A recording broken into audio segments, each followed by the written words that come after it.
Okay. It shows how that is the most complicated watch to set. Or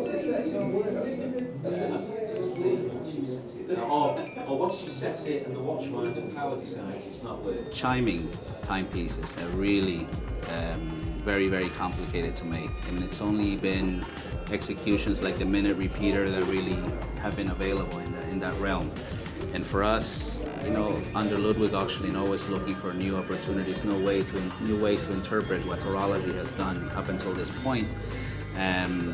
From the minute repeaters, we started putting automatons on those repeaters, and then eventually that led to our other chiming watch, which is the Sonata, that developed into Sonata Cathedral, a different sound.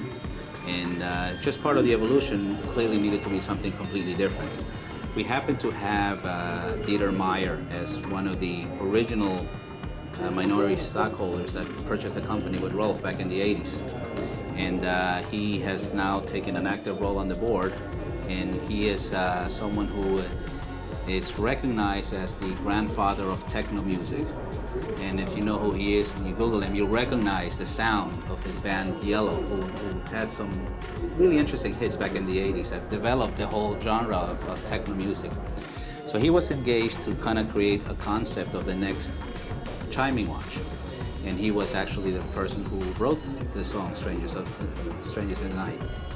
And that is the connection to us today. Yeah. And also, of course, when you look at something so new, so different, in music, for example, you want something that can be easily recognized within the first 3 notes of the song. And that's what that Strangers of the Night is.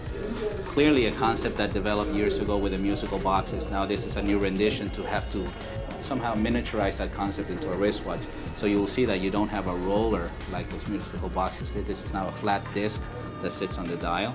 And these are blades that are made of a special material that is not being disclosed at the moment, but it's so rigid and so crisp in sound that when you see it, when you hear it, the sound is very, very clear.